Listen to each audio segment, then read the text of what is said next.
Hello, my name is Johan from Restoration.bike, and in this video I'm going to show you how to mirror polish Dior XT crankset. Works on any crankset. This is an aluminum crankset like many are, and it's pretty beat up. It has both a lot of scratches and some damage along the bottom, the place where the pedal goes in.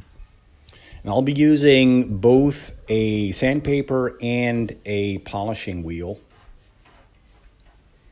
And the sandpaper goes from 60 up to 1200. Now, I will not be using the 1200, but I will be using the 60. And the first step when sanding down a crankset to get that shine is the hardest part. And the reason for that is that this part consists of getting out all the extensive damage. And with that, I mean that, a scratch is I don't consider damage, but this crankset is from a mountain bike, and it was probably used as such. And it had some damage at the place where the paddle goes in, as I said before. So it had some really extensive nicks and scratches, as you can see here. Now, when you start sanding down those areas, that just takes a lot of time. And in this case, you can see me using a 150 grit sandpaper, and that just didn't do the job. I went down all the way to the 60 grit sandpaper to remove those really deep nicks. And you have to decide how far you want to go. So the end result contained some sanded down nicks, because if I would be remove them all, it would just be too much. I would be removing too much of the aluminium, and it would compromise the actual shape of the crankset, if you ask me. So yes, I do use a 60 grit sandpaper for those really deep cuts and nicks. And then I move up to 150 and 250 before I start to wet sanding with 400, 600, and 800. I did have 1,000 and a 1,200 and even a 2,000 grit sandpaper, but I found out, because I tested it, that going up to 800 is good enough before starting to machine polishing the aluminium. You see me wet sanding. Wet sanding starts from 400. So 400 and 600 and 800 are wet sanding sandpaper, and you need to apply, really soak the sandpaper, because if you don't do that, the sandpaper loses its actual ability to sand down the scratches. And when hand sanding aluminium, I don't know if that's the correct wording, but I'm going to use it anyway.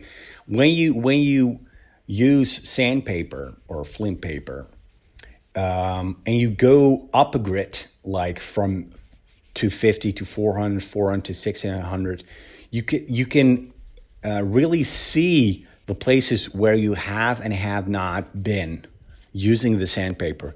It's really hard to catch that on video, but you can see the area getting smoother, obviously, when going up in the number of grit. That's very visible by the naked eye. So you really know which part you have and which part you haven't done. Now, one thing is that before deciding to move up, you really have to be sure that you've done everything you wanted to do because going back down, you have to reiterate all the steps afterwards. So going back from 800 to 600 means you have to redo all the area, the entire area where you use the 800 already. So be aware of that. So after you've finished sanding the aluminium up to, with the help of an 800 grit sandpaper, it should look something like this. So here's a comparison shot of the crank arm, which I haven't done, and the one I have done. And you can see that it's kind of dull, which is a sure sign to go to the next step, which is using a machine polisher.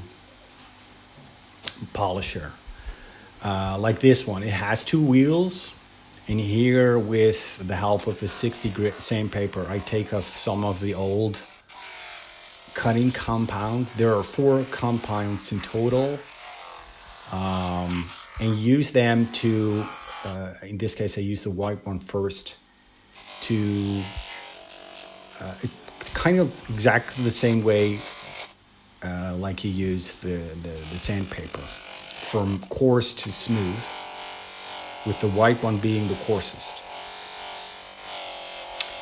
And just as with the sandpaper steps, the first step takes the longest, and the next steps, like the 2 cutting steps and the 2 polishing steps, like this wheel is the cutting wheel. It's coarser than the wheel on the other side, which is smoother. The white one, this one, which is the step with which you get that finishing touch. And the first step in machine polishing takes the longest. And the steps, the first step from the 4 steps I do takes just as much time as the 3 consecutive steps afterwards. And you just cannot do this by hand. You cannot get this smooth results by hand. You can see I'm also using a towel because the aluminium gets really, really hot, up to the point where you just cannot hold it anymore. But the result is astounding. You really get that mirror look on the aluminium. And there's just no better way. So here you can see the end result with both of the crank arms done.